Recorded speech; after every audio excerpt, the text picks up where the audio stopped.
Sophocles and Antigone. So the following presentation will provide a brief historical overview of the writer Sophocles, an observation of his dramatic piece Antigone, and also a concise but hopefully insightful analytical overview of Antigone. Sophocles, he was one of the most successful, if not the most successful, and popular playwright, tragic playwright of 5th century Athens. Now, this era, as mentioned previously in one of my other presentations, this era is what we call the Golden Age in Greece. Now, this Golden Age, one can figure that it's noted as the Golden Age because its ruler, Pericles, was a ruler who highly celebrated artistic insight, architecture, sculptures, artistic prominence during Greece. So Sophocles was in good company during this time. He wrote approximately 120 plays, and in his writing of these plays, he won numerous playwright competitions. He was also, because he was so prominent, he was also active in public service, and his participation in public service ranged from a diversity of fields, from religious to political. So, he was certainly celebrated during his time, and he was quite a noticeable playwright, so to speak. Okay, well, the play we're going to observe, Antigone, is also one of the three Theban plays, centered around, of course, the roots in Oedipus. Antigone, interestingly, of these three Theban plays, it was the first to be written, but it is indeed the last in the sequential chronology.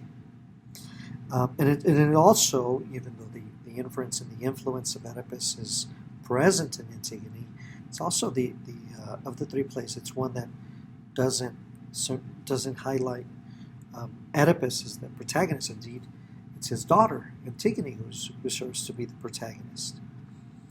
All right, so let's observe. So let's observe the influence of Oedipus and somewhat of a backdrop story to Antigone. So, if you recall, Oedipus, right, that figure, that tragic hero who was initially, he seemed to be strongly in control of his life, right? And he seemed like a hero in many ways, right? He is a hero, so to speak. He defeated the Sphinx. He set out to discover Laius's murderer. He was trying to rid Thieves of this plague.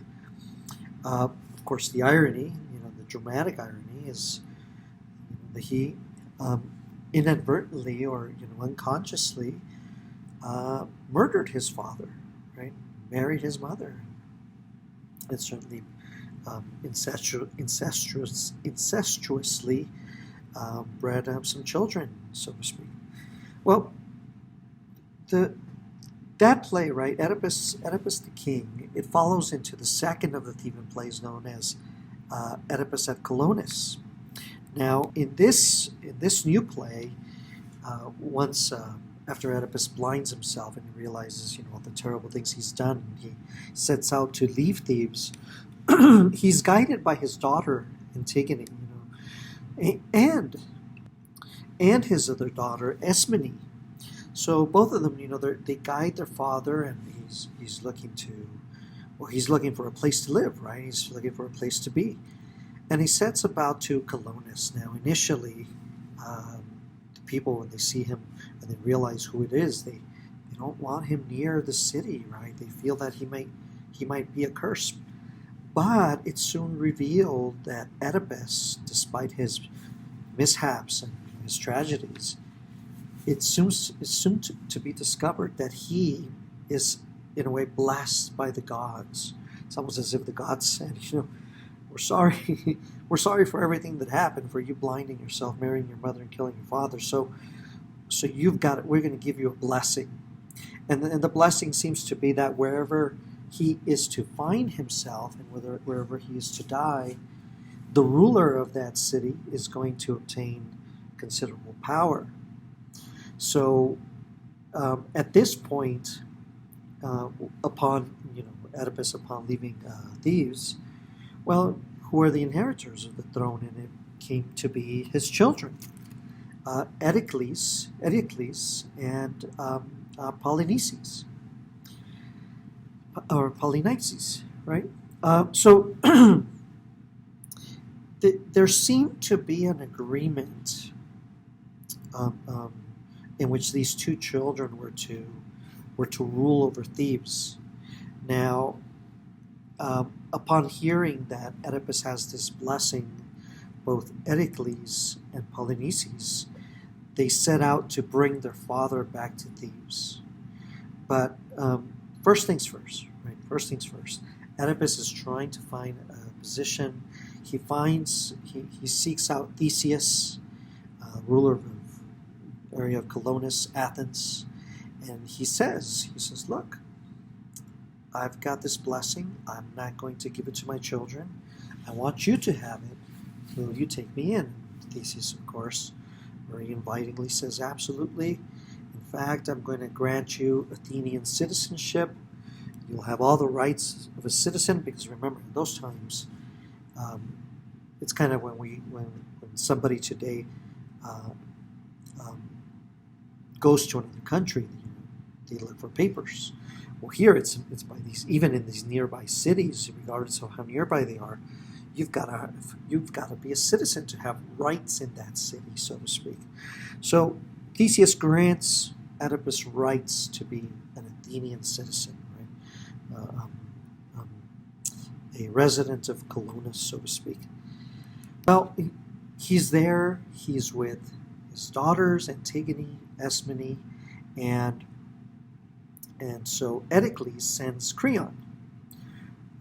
Creon being family to his previous wife, Jocasta, his mother.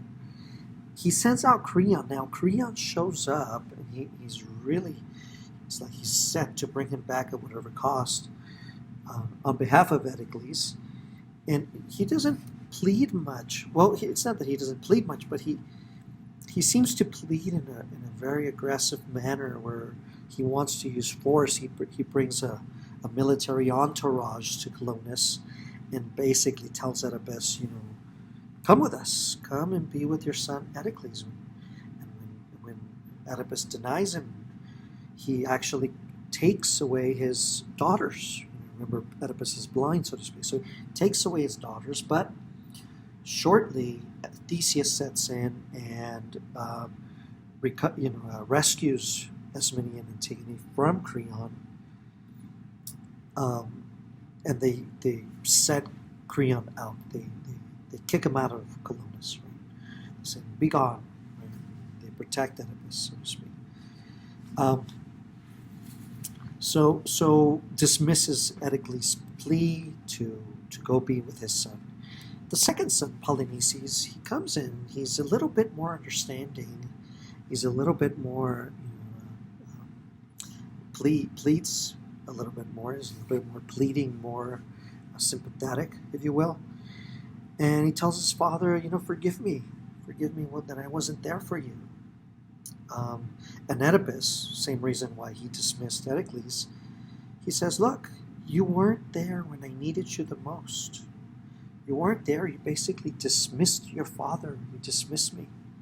I was relatively nothing to you. So I want nothing to do with you. The only reason you're looking for me is a self-centered reason. And so I truly want nothing to do with you. And so he dismisses Polynesias as well. Of course, Polynesias is downtrodden because of this, but I think Oedipus has a right. His children were relatively very, very dismissive towards him. So this sets up the story that we're the beginning of Oedipus the king. The beginning of Antigone, in which Oedipus, he's cursed both his sons to the point where he's cursed them to kill one another. Right? He admonishes them to that severity. And both of them are kind of co-ruling the city of, they're in a sense co-ruling the city of Thieves. And they come to an agreement. And in this agreement, Eteocles, Polynesias agree that they'll take turns every year ruling over Thieves. So it comes to be that one year Eteocles is ruling, and when his term is up, Polynesias shows up to take the throne, and Eteocles denies him, kind of betrays his word, and he denies him, and he says, no, you're not to take the throne. And so Polynesias, he goes and he acquires some help, and he returns to Thieves with an army, with a series of militants. And this is notably called the Seven Against Thieves, being Polynesias and the Six. Right? So the Battle of the Seven against Thieves. And in this battle, despite Polynesias, the help he acquires, he still loses. But so does Eteocles. and they both lose because they wind up killing each other. Right? Now, Thieves wins over the Seven, but both brothers are killed in battle, and so that leaves who's left for the inheritance of the throne of Thebes, and this is Creon. Now, in the previous story of Oedipus Colonists, which we're not covering, so to speak, but in that story, after his daughter Antigone leads Oedipus to Colonists / Athens, and after he passes away, right, and provides Theseus with the sense of power, blessings of the gods. Antigone returns to Thebes, right? And fortunately for her, she's witnessing this crazy battle and the death. Has to bear the death of her brothers. So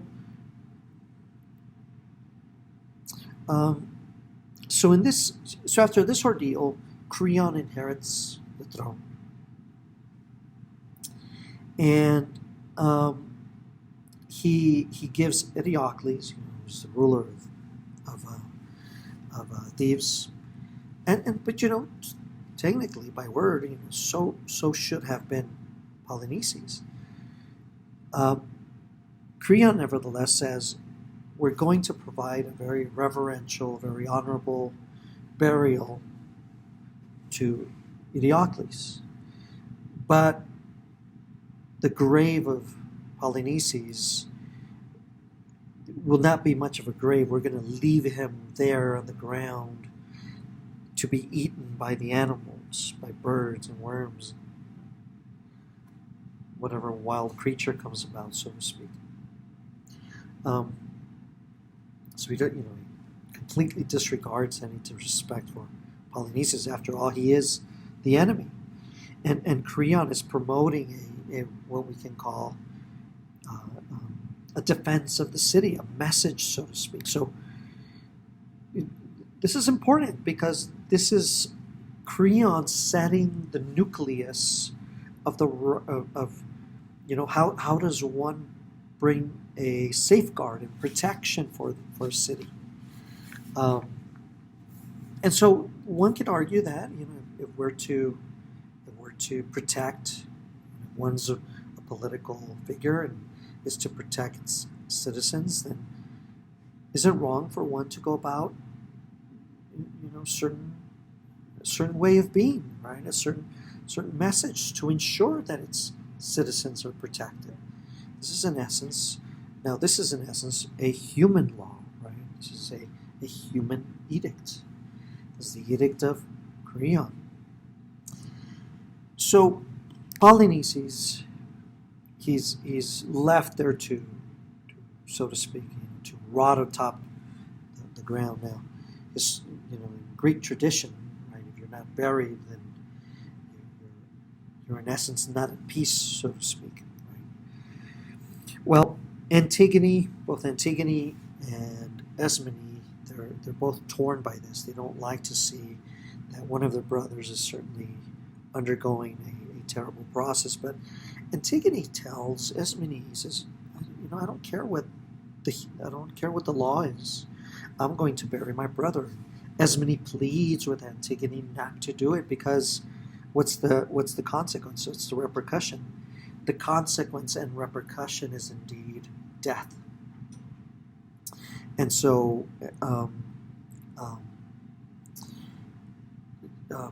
Antigone, she listens, but she's set in her ways, and this is what we know as a traditional Sophoclean hero. Those who, regardless of the severity of consequences, they withstand their ground, right? And Antigone seems to be doing that. So she's observing Polynesias, and she's going to take the risk. And what's the reason she's taking this risk? She's taking this risk because she's promoting. She's not only defying human law, right? She's not only defying the state in benefit of well-being of the family. So we see a contrast there between family and the state. She's doing this. Her claims are that she's doing this on the claims of a divine law, right? This is what the gods want. She in the play Antigone, she mentions Zeus. She says this is not what Zeus would have wanted. So she goes about, she's burying Polynesias. She gets caught. Antigone gets caught. How could she not? Right? They're observing this enemy, right? Enemy of the state. So she gets caught and she gets taken to Creon. Creon basically asks her, says, "Did you know there was a law? Did you know there was an edict?" She says, "Of course, yes, I knew." She says, "So why did you do it if you knew the consequence? The consequence is death. Why would you go through such? Why would you go through such a process?" And here Antigone mentions, says, the law is one thing, but your law is not the law, right? The law is divine law, natural law. Now, there's a bit of connection here between the two. Divine law, of course, you can guess is the will of the gods, right? Is this what the gods would will? Gods certainly want, according to Greek tradition, the gods don't want bodies to be on top of the earth. There's the realm of Hades, into which there's a process of transitioning of the soul, so to speak. Well, natural law also relates, that solely on the virtue of being an individual, there's certain rights that one has without the need to resort to any type of policy or laws, so to speak. For example, life itself. Do we as humans have to have it written down that we have a right to live? Isn't life in and of itself a type of, by virtue of nature, a law, right? This unwritten law, so to speak.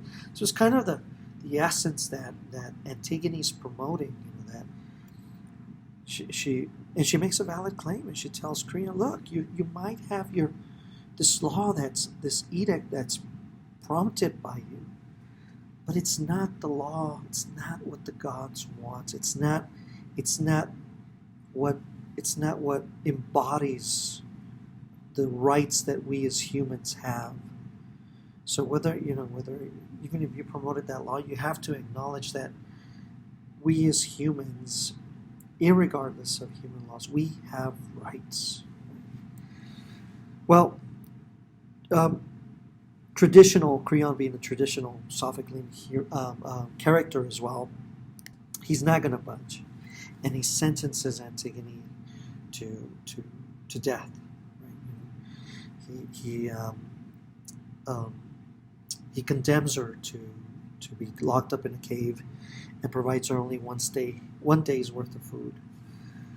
Well, Antigone has a fiancé. His name is Haemon, and Haemon is none other than Creon's son, who's Haemon's very much in love with Antigone. So Haemon says, "I'm going to go speak with my father," and he reasons with him. And initially, the conversation's very, he's doing it in very good terms, so to speak. Right? However, Haemon notices that Creon's not budging. Creon basically tells Haemon, be done with this, Antigone. There's no reason for you to be delving with her anymore. So you can't blame Haemon, right? So becoming impassioned, and so he leaves. Right? Of course, you can imagine he must be fairly crushed that his fiancee's to be locked up till death does away with her, right? Well, if you recall Tyresius, also in Oedipus the King, Tyresius comes about, and him being a prophet, he says, look, Creon, what you're doing, the gods are not pleased. The gods are not pleased, and if you don't change your ways, if you don't free this woman, severity is to occur. You're going to lose your son. And initially, Creon's listening. And he's still that traditional Sophoclean hero, right? Not hero, the traditional Sophoclean character. In this case, the hero seems to be Antigone, although one can make an argument for that. But he's this traditional Sophoclean character, this stubborn, this set in his ways, so to speak. And so he doesn't listen to Tyresius, but it doesn't take long, and the chorus representative of the city of Thieves, the city of Thieves, right? And they plead they kind of mention to Creon that, hey, is it really? Should we really defy the gods, so to speak? Doesn't seem to be the right thing. And so he fascinatingly, despite being the traditional Sophoclean character, he repents and he says, okay, all right, I know I'm the ruler, I know my authority, I don't want it to be questioned, but okay, if it's the God's will, then he sets out to bury Polynesias. Right? He sets out to do things right.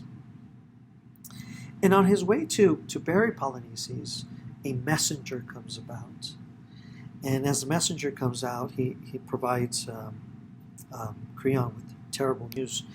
And he basically says that Antigone, right, in this process, even though he changed his mind, Antigone's taken her life. She said, I'm going to be locked in a cave, so this is not my way. And Haemon, I guess, downtrodden, heartstruck, can't bear it. His beloved is gone, so he takes his life. Well, this crushes, of course, Creon, right? But even more severely. I guess you can say that the gods act pretty quickly. Creon's own wife, Eurydice, she too takes her life. She hears that her son, Haemon, has taken his life, and she says, I can't bear it, I'm going to take my life as well. So Creon now bears, because of his will, right, his stubbornness, he acquires the severity, the madness of dealing with the severe loss of family. Right? After all, you can argue that Creon put the state over family, at least with regards to Antigone. That the state was superior to a family, to the well-being of a family. And so this is, in a sense, how the play ends. So if we observe the occurrences of the play, we have to ask if Antigone is indeed a tragic hero, right? Obviously, she doesn't have the tragic nature that Oedipus have, but she's also a traditional Sophoclean character in that she's stuck in her ways, as many did plead with her to deter her actions, that death wasn't the way to go. She could have been a little bit more patient, but her idealism, right, or her faith, it's better to say faith, but in the God's will, adds to her stubborn nature, right? Or maybe you can call it, we should call it maybe not stubbornness, but maybe zealousy, if one will, right? Or we can also say, is Creon justified? Because what if we had an Antigone today? What would people say? Well, oh, she's so fanatical. Be careful with that one. Right? The law is the law, and if we don't uphold the law, then chaos will occur. So, is Creon justified? Does Creon have certain rights? It's something to consider, right? After all, is not the well-being of the state to be honored? Or is Creon acting selfishly? Is he promoting the self, the power of the self over the well-being of the many? Some people would argue that, some scholars would argue that it's not quite the case, right? That he does seem intent of benefiting the state. But thinking about Antigone's actions as well, so there's a lot of things to consider, right? It's not that easy, right, to hang up the gloves on family. After all, it's the people who one seems more to be more connected to. It's the rights of blood, right? The rights of blood, and so these surpass any other group of people. But it becomes larger, I guess, in Antigone's case. She's celebrating the will of the gods, or at least that's what she's trying to do. And in doing so, she seems to be bringing honor to herself. It's the type of idealism that she seems to be promoting, right? So you see, we have a bit of a tug and pull here between Antigone and Creon, and it's not that easy to say that one's right and the other was wrong. It's a tug and pull back and forth in this dialectic of family versus the state, of divine law, natural law versus human law. Right. So it brings up for interesting reflection and analysis and consideration. Now, if we observe the end of the play, then one can bring about and say, well, this is what Sophocles intends, and Creon, it may be his you can call it slight ignorance of not having some awareness of the God's will. That lack of knowledge brings chaos to him. So it's almost as if Sophocles seems to be saying, look, if you think about maybe a story like Allegory of the Cave, you've got to ensure that you know things, that you fill yourself with knowledge, that you come to know, because it is in knowing that you will acquire things like virtue and ethics and things on that note. Well, I hope this helps you. I hope this provides you with an insight of the dramatic piece Antigone. And thank you for listening. Thank you.